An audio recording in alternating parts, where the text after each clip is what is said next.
Hi friends, ఈరోజు ఏమండబోతుందంటే కాకరకాయ curry. ఈ నూనెలో వేపుకున్నా ఉల్లిగడ్డ, అది కూడా నూనెలో వేపుకోవాలి. సింపుల్గా వండుకోవచ్చు, టేస్ట్ అయితే బాగుంటుంది. కరిమాకు, ఇది జీలకర్ర, కొంచెం ఓమం. జీలకర్ర ఓమంగా ఇందులో వేస్తాం. ఇవి మిక్సీలో పడతాయి. ఇది బాగా వేసుకొని పండు వేసుకొని మిక్సీలో పడితే ఈ ముక్కలు పట్టేయాలి.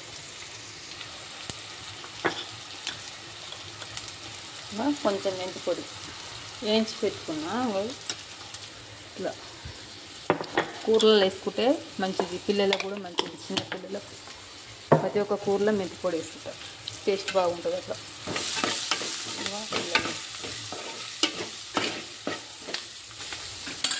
కారం కూడా ఇలా వేసుకోవాలి.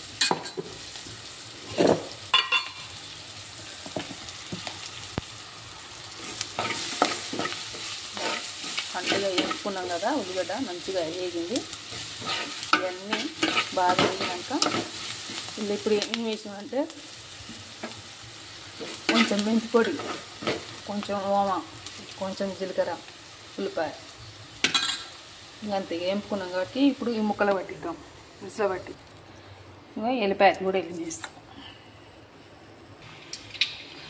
ఫ్రెండ్స్, ఇది మిక్సీలో పట్టుకున్నాం. ఈ ముక్కలు వేపించినాం. ఇట్లా పెట్టుకోవాలి. మిలిగింది అలానే వేసుకోవాలి. ఇలా వేసిస్తున్నాం. ఇప్పుడు ఇది నూనెలో మగ్గ వేసుకున్నాం. ఫస్ట్ కాయలు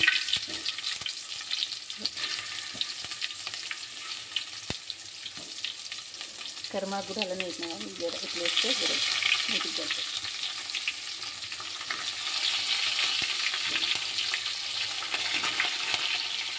ఇలా ఉంటే బాగుంటుంది.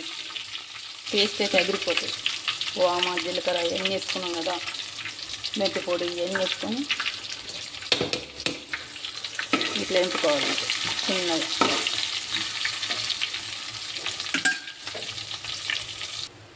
కూర రెడీ అయింది ఫ్రెండ్స్. ఈ విధంగా చేసుకుంటే టేస్ట్ ఎగిరిపోతుంది. ఏది కానీ ఓపికతో చేస్తే ఏదైనా టేస్టే ఉంటుంది. సరేనా ఫ్రెండ్స్, మీరు ఈ విధంగా చేసుకోరు కాకరకాయ. మనకు ఇట్లా కావాల్సినవి ఏమున్నాయి, కొంచెం వామ, కొంచెం జీలకర్ర, కొంచెం మెంతి పొడి, అంతే. ఉల్లిగడ్డలు వేపుకున్నాం కదా, అంతేగా. అన్ని మిక్సీలో పట్టేసి ముక్కలు పట్టేసి అయిపోతుంది. ఫస్ట్ ముక్కలు వేపుకోవాలి. ఈ కాకరకాయ ముక్కలు వేపుకొని ఆ రసం అనేది ముక్కలు పట్టిస్తే అవి కూడా ఇలానే వేసేస్తే మిగిలింది. ఇట్లా కొద్దిగా మగ్గించుకుంటే అయిపోతుంది. ఈ విధంగా వండుకోరు. సరేనా ఫ్రెండ్స్.